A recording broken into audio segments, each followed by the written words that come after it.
My brother Andrew died 3 weeks before his 68th birthday. I'm 71 now, and for nearly 7 decades, he wasn't just my brother, he was my anchor. We grew up in a small house in Hamilton, Ontario, back when you could still leave your doors unlocked at night. We moved to Calgary together in our 20s, chasing work in the oil fields. We built lives there. We built families there. And when his wife Linda passed from cancer 12 years ago, I watched him raise his daughter Sophie alone, pouring every ounce of love he had into that girl. The funeral was held on a gray October morning at a chapel in Cochrane, just outside Calgary. The Rockies loomed in the distance, their peaks already dusted with early snow. Andrew had always loved those mountains. He used to take Sophia hiking every summer, teaching her the names of wildflowers and how to read animal tracks in the mud. Now she sat in the front pew, 23 years old, her face pale and withdrawn.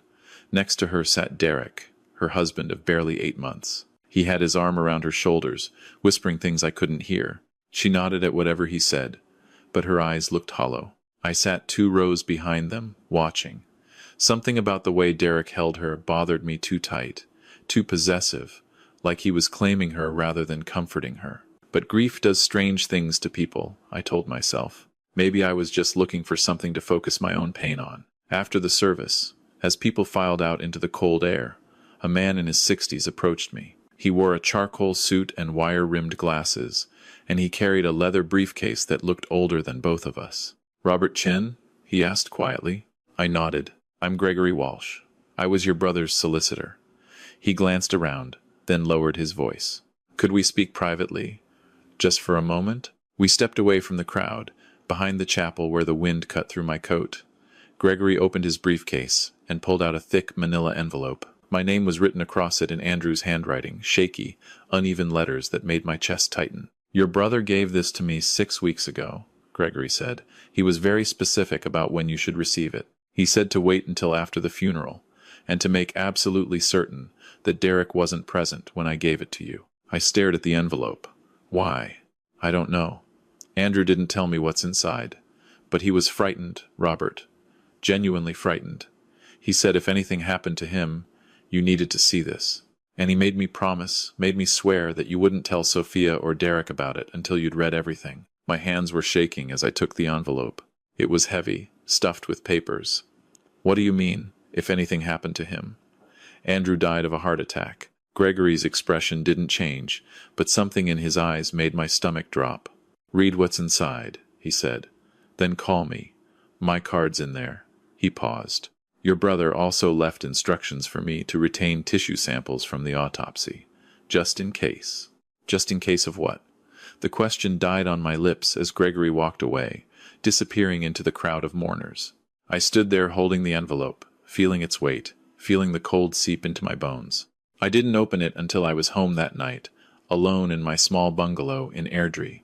I'd lived there for 40 years, raised my 2 sons there before they moved to Toronto and Vancouver for work. Now it was just me and the silence. I sat at my kitchen table with a cup of tea I didn't drink, and finally broke the seal. The first thing I found was a letter in Andrew's handwriting, dated September 15th, exactly 6 weeks before he died.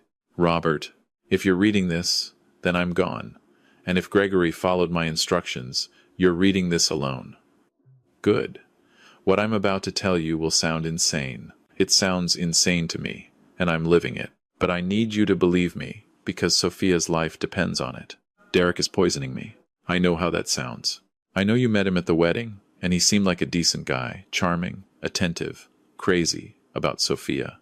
But it's all an act, Robert. It's all a carefully constructed lie, and I didn't see it until it was too late. It started small. 3 months after they got married, I began feeling tired all the time. My hands would shake. I'd get dizzy for no reason, especially after Derek and Sophia came over for dinner. I thought it was just age catching up with me, or stress. But then I started having heart palpitations. My doctor ran tests. Everything came back normal except my potassium levels, which were dangerously low. He couldn't explain it. Then one night, about a month ago, I couldn't sleep. I came downstairs around 2 a.m. and found Derek in my kitchen. He said he'd come to pick up some tools I'd borrowed to him. Said Sophia had sent him because she couldn't sleep either and didn't want to bother me. But Robert, when he turned around, I saw it. He was holding my water bottle, the one I keep in the fridge and drink from every morning, and for just a second I saw him slip something into his pocket, something small, like a bottle. I didn't say anything. I pretended I believed him, watched him leave. Then I went to the bathroom and made myself vomit. I vomited until there was nothing left. And you know what? The next morning, I felt better than I had in weeks. That's when I knew. I started researching. Did you know digitalis, the heart medication, can cause the exact symptoms I've been having? Low potassium, irregular heartbeat, fatigue, confusion. And here's the thing. It's almost impossible to detect unless you're specifically looking for it. If I died of a heart attack, no one would question it. I'm 67, overweight. I've got high blood pressure. It would make perfect sense. So I started being careful. I stopped drinking anything Derek might have access to. I bought new bottles, kept them locked in my bedroom, and my symptoms started improving. But then I made a mistake. I confronted Sophia. I asked her if Derek had any medical training, if he'd ever shown interest in pharmaceuticals. I tried to be subtle, but she got defensive. She said I was being paranoid, that I'd never liked Derek, that I was trying to ruin her marriage. That night, Derek showed up at my door, alone. He told me he knew what I suspected. He said if I ever accused him of anything, he'd make sure Sophia never spoke to me again. And then he said something that made my blood run cold. You're 67, Andrew. Heart attacks happen. Who's going to question it? Especially when your own daughter confirms how stressed you've been lately, how paranoid and confused. Robert, I'm writing this because I don't think I have much time left. Derek's getting bolder. He knows I'm on to him, which means he needs to act fast. And here's what terrifies me most. I think Sophia might be next. Derek convinced her to make him the beneficiary on her life insurance 6 months ago, $500,000. I saw the paperwork when I was helping her organize her files. She thought it was romantic, him wanting to take care of her. But now I think he planned this from the start. I've been recording conversations when Derek comes over. I've been documenting everything. It's all in this envelope: recordings, notes, dates, and times. I also left instructions with Gregory to retain tissue samples from my autopsy if I die. But here's the thing. Even with all this evidence, I don't think it's enough. Derek's too smart. He's been too careful. If you go to the police now, he'll claim I was senile, paranoid. Sophia will believe him. She's completely under his influence. So here's what I need you to do. Protect Sophia. Watch her. Watch Derek. If he poisoned me, he will try to poison her. And when he does, you need to catch him. You need to catch him in the act with evidence so clear that even Sophia can't deny it. I know what I'm asking. I'm asking you to let my death stand, at least temporarily. I'm asking you to watch my daughter get close to danger without stopping it immediately. But if you act too soon, Derek will get away with it. He'll paint you as the paranoid old uncle, and Sophia will cut you out of her life just like he wants. Then she'll be completely alone with him. I'm sorry, Robert. I'm sorry I didn't see this sooner. I'm sorry I let this monster into our family. But please, please protect my little girl. She's all I have left of Linda. Your brother, Andrew. I read the letter 3 times, my hands shaking harder each time. Then I went through the rest of the envelope. There were 6 USB drives labeled by date, printed transcripts of conversations, medical records showing Andrew's declining potassium levels and increasing heart issues over the past 6 months, photos of pill bottles and receipts, and a detailed timeline Andrew had created, documenting every instance he'd felt ill and cross-referencing it with Derek's visits. I plugged in the first USB drive. The video showed Andrew's kitchen, the camera apparently hidden somewhere high. The timestamp read September 3rd, 11:47 p.m. The kitchen was empty for several minutes. Then Derek appeared, moving quickly and quietly. He went straight to the fridge, pulled out a water bottle, and took a small amber bottle from his pocket. He added several drops to the water, shook it gently, then returned it to the fridge. The whole thing took less than 30 seconds. He was smooth, practiced. This wasn't his first time. I watched all 6 recordings. They were all similar: Derek adding something to food or drinks when he thought he was alone. In one video from September 20th, he laced a container of Andrew's favorite yogurt. In another from October 8th, just 3 weeks before Andrew died, he contaminated a pitcher of iced tea. The last recording was dated October 23rd, just 3 days before Andrew died. In this one, Derek didn't know he was being filmed, but he was talking on his phone in Andrew's garage. The audio was muffled but clear enough. 3 more days. 4 at most. The levels are high enough now. No, she doesn't suspect anything. She thinks he's just stressed about his age. Yeah, once he's gone, I'll have access to everything. The old man named me executor in his will last year, when I convinced him it would be easier than putting it all on Sophia.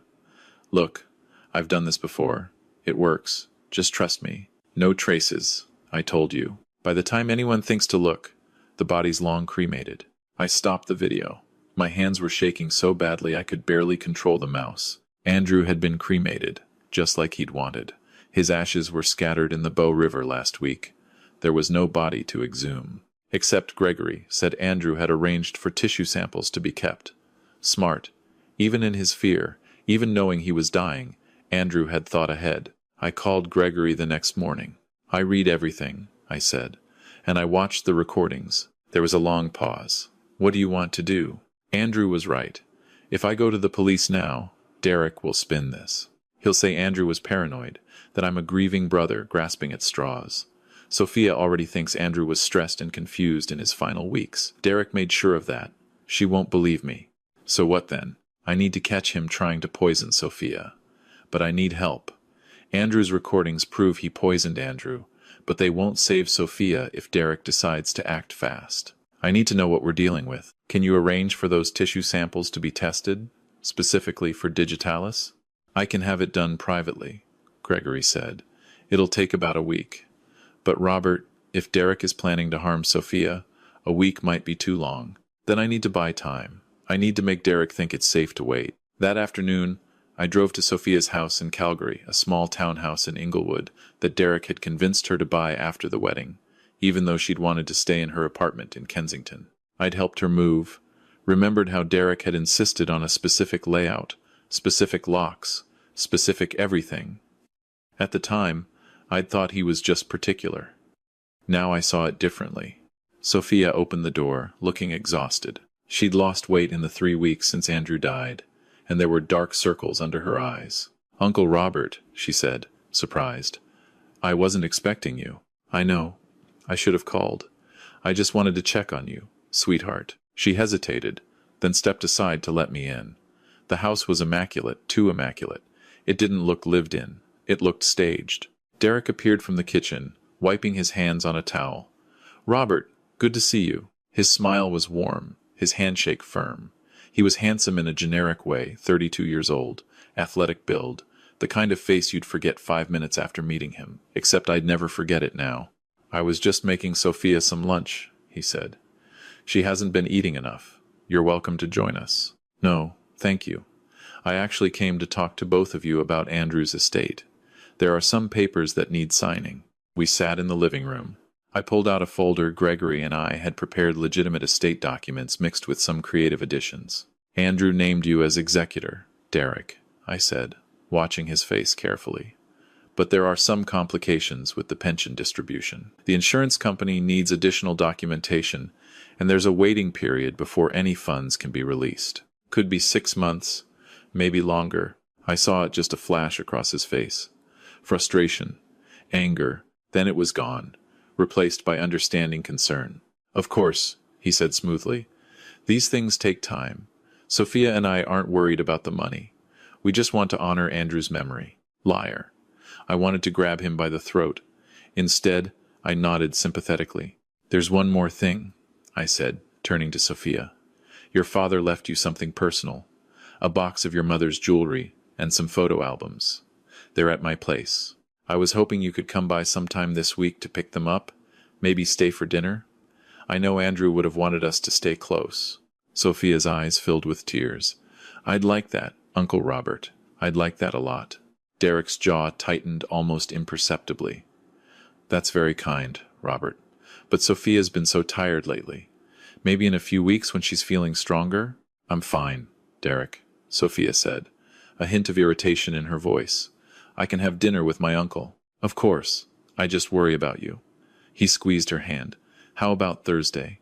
I'll drive you over after work. Actually, I was thinking just the two of us, I said carefully. Uncle and niece time, you know? Plus, I'm going through some old family photos. Might bore you to tears, Derek. The smile on Derek's face never wavered, but his eyes went cold. Sophia doesn't go anywhere alone these days. She's still grieving. I need to be there to support her. Derek, Uncle Robert is family. I think I can handle a dinner without you hovering. Sophia's voice had an edge now. Good. That was good. Derek opened his mouth, then seemed to think better of it. You're right. Of course. Thursday it is, then. What time, Robert? 6 o'clock? Perfect. I'll drop her off and pick her up around 9. That gives you plenty of time to catch up. After they left, I called Gregory again. I bought us some time. Derek thinks the estate settlement is delayed. That might make him hold off on Sophia for a bit, but he insisted on controlling when she comes to see me. He's not going to let her out of his sight for long. The tissue analysis came back faster than expected, Gregory said. I know a toxicologist at the University of Calgary. He rushed it. Robert, your brother's samples showed lethal levels of digitalis, enough to cause cardiac arrest within days. And there were traces of another compound warfarin, a blood thinner. Derek was using it to enhance the digitalis effect. So we have proof Andrew was poisoned. Yes, but proving Derek did it is another matter. The recordings help, but a good defense lawyer could argue they're inconclusive, that someone else could have had access to Andrew's home. We need more. We need to catch Derek in possession of the substances, or better yet, in the act of administering them. What if we test Sophia? See if she's already showing signs of poisoning. We'd need her permission for blood work. Would she give it? I thought about how Derek controlled her movements, her decisions, her thoughts. No. She'd tell Derek, and he'd shut it down. He'd probably convince her, I'm the one trying to hurt her. Then, we need to make Derek act. We need to give him a reason to poison Sophia soon, while we're watching. You want to use her as bait. I want to save her life. The difference is, we'll be ready this time. Thursday came. Sophia arrived at 6 o'clock, driven by Derek, who walked her to my door, and made a show of confirming he'd return at 9. Take care of my wife, Robert, he said with that easy smile. She's precious to me. I wanted to break his nose. Instead, I smiled back. I always have. Once we were alone, Sophia seemed to relax. We went through photo albums, pictures of Andrew and Linda, of Sophia as a baby, as a child, growing up. She laughed at some, cried at others. It felt like having my niece back, the real Sophia, not the hollowed-out version Derek had created. Over dinner, homemade beef stew. Andrew's favorite. I took a chance. How are you really doing, sweetheart? She pushed her food around her plate. I'm okay. Derek's been wonderful. I don't know what I'd do without him. Has he been taking good care of you? He makes all my meals, she said. He says I'm not eating enough, that I need to keep my strength up. He even makes me special smoothies every morning with vitamins and supplements. My blood ran cold. That's very thoughtful of him. He's good to me, Uncle Robert. I know Dad didn't like him much, but Derek really loved Dad. He's devastated about his death. Sometimes I hear him crying at night. Crying, or celebrating. I wondered which. Sophia, I need to ask you something, and I need you to be honest with me. How do you feel, physically? She looked up, confused. What do you mean? Your father mentioned you'd been tired lately, before he passed. Have you been feeling okay? She hesitated. I mean, I've been exhausted. But that's just grief, right? And stress. Derek says I need to rest more. Anything else? Dizziness? Heart palpitations? Nausea?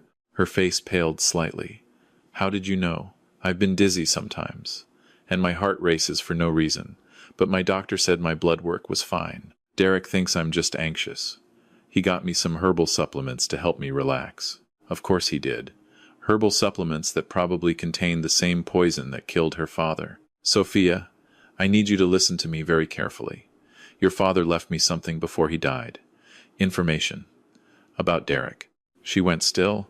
What kind of information? I pulled out my phone and showed her one of the videos, Derek in Andrew's kitchen, adding drops from an amber bottle to the water bottle in the fridge. What is this? What am I watching? Your father installed cameras. He suspected Derek was poisoning him. Sophia stood up so fast her chair fell over. Are you insane? Derek would never, Uncle Robert. How dare you? Dad was paranoid at the end. You know he was. The stress. His age. He wasn't paranoid. The medical examiner found lethal levels of digitalis in his tissue samples. Your father was murdered, Sophia. She backed away from me, shaking her head. No, no, this is insane. You're trying to. Why would Derek want to hurt Dad? For the insurance money. For control of you. I don't know all his reasons. But Sophia, please listen. You're in danger. Those smoothies he makes you. Those supplements. Stop it. Just stop. She grabbed her coat. Derek was right. You've lost it, Uncle Robert. I'm calling him to pick me up. I can't believe you would do this, especially now, after we just lost Dad.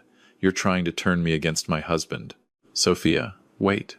But she was already on her phone, already calling Derek, already telling him I'd accused him of murder. I could hear Derek's voice through the phone, soothing and concerned, telling her to stay calm, that he'd be right there. He arrived in 8 minutes.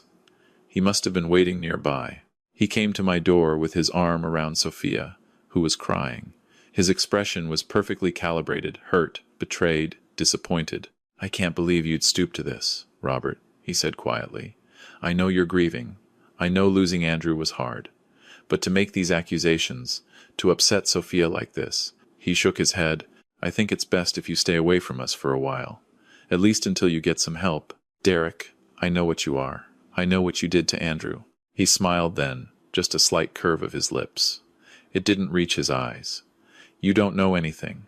And even if you did, who would believe you? A lonely old man, grief-stricken, making wild accusations against his niece's loving husband? Sophia certainly doesn't believe you. Do you, sweetheart? Sophia was sobbing against his shoulder. He showed me videos, surveillance videos. He said you poisoned Dad. Videos can be edited, manipulated. Your uncle is clearly not well. He guided her toward his car. Come on, let's get you home. You need rest. As they drove away, Sophia didn't look back. I stood in my doorway, watching the taillights disappear, and I felt Andrew's death all over again. I'd lost her.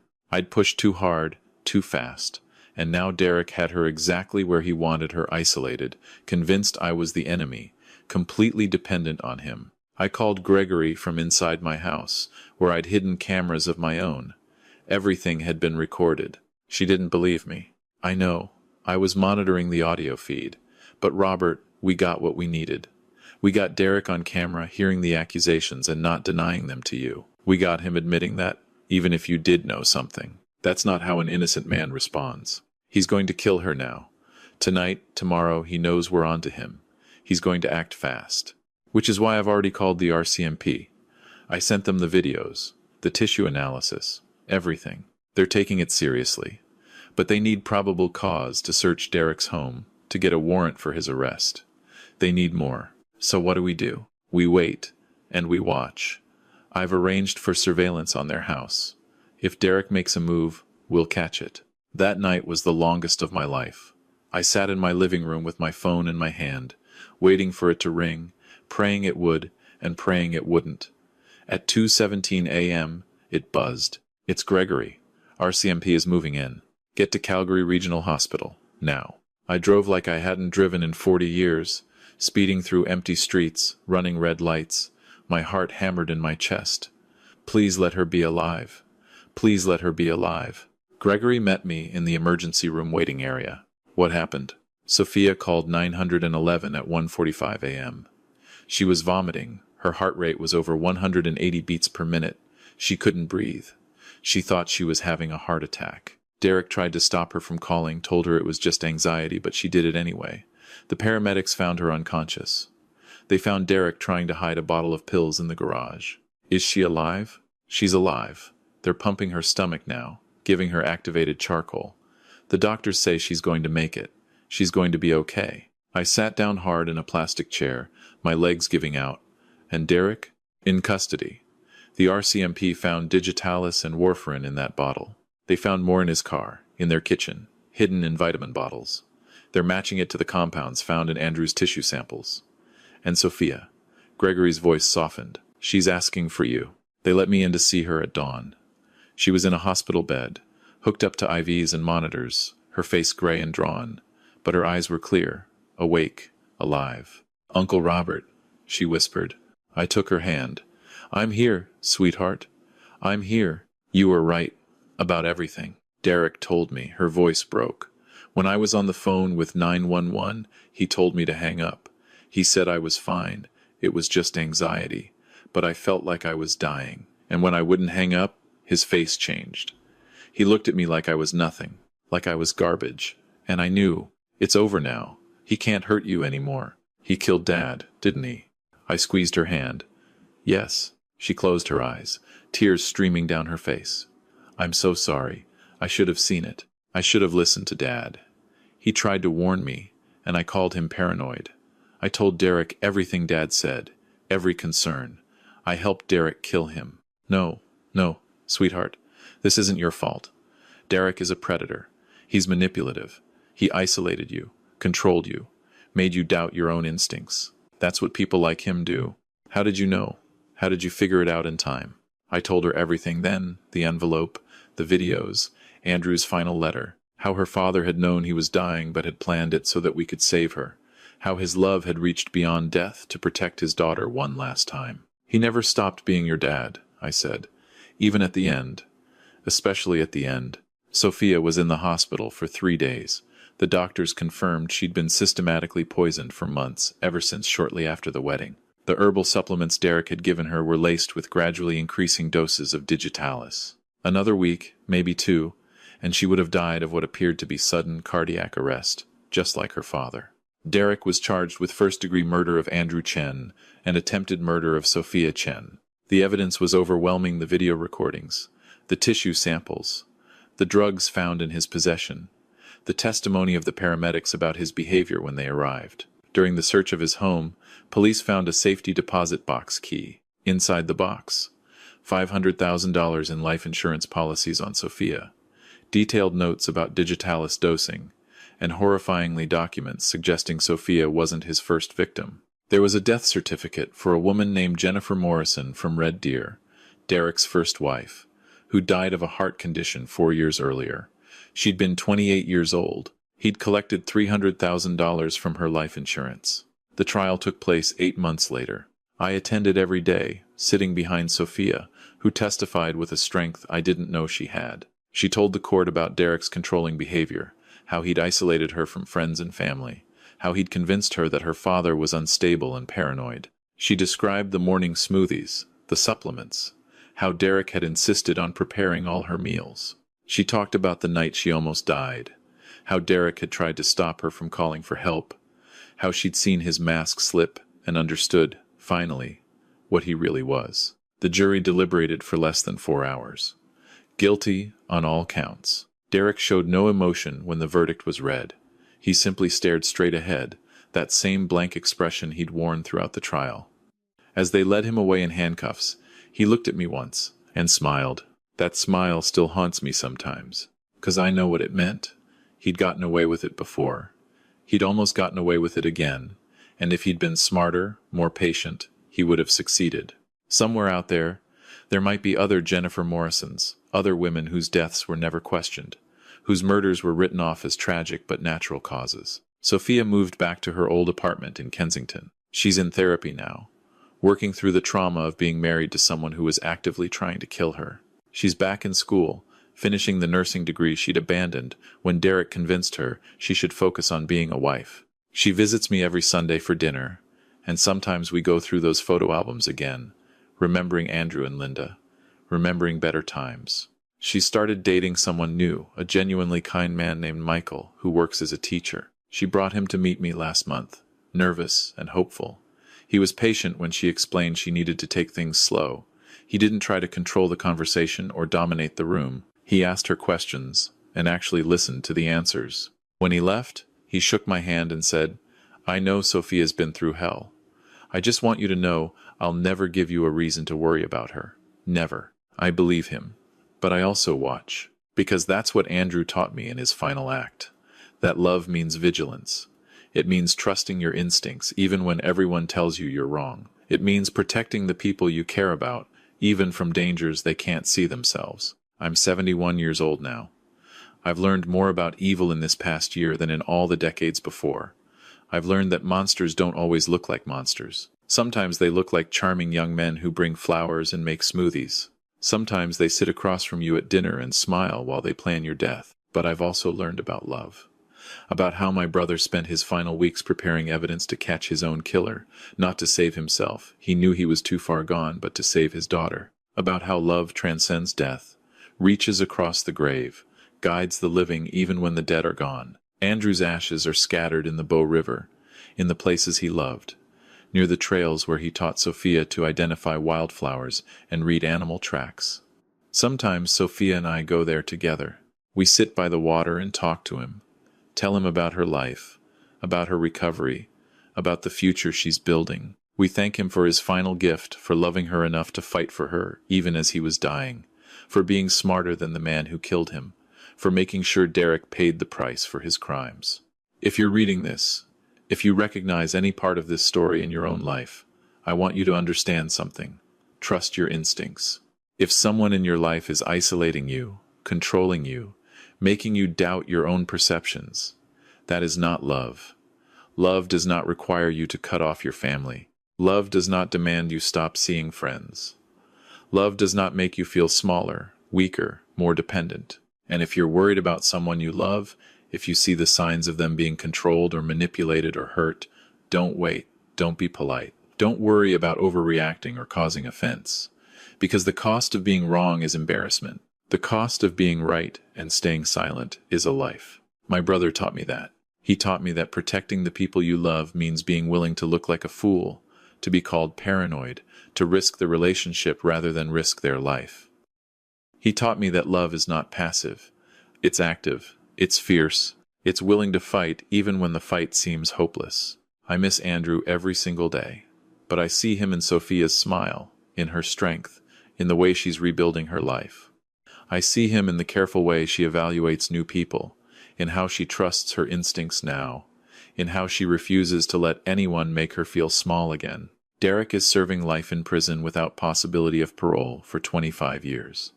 The investigation into Jennifer Morrison's death has been reopened. There may be others the police are still looking into his past, into other sudden deaths in his wake. But Sophia is alive. And that's what matters. That's what Andrew fought for. That's what his love accomplished. Even from beyond the grave. She's alive. And she's free. And she's learning to trust the world again. And every Sunday when she comes for dinner, when I hear her laugh at something silly, when I see her planning for a future Derek tried to steal from her, I feel my brother's presence. I feel his satisfaction. I feel his peace. Because in the end, love won. It always does, if you're willing to fight for it. If you're willing to see the truth, no matter how ugly. If you're willing to protect the people who matter, even when they don't believe they need protecting. That's the lesson Andrew left me. That's the gift he gave Sophia. And that's what I want to pass on to you. Love fiercely. Trust your instincts. Protect your people. And never, ever ignore that small voice inside that tells you something is wrong. Because sometimes that voice is all that stands between the people you love and the monsters who wear human faces.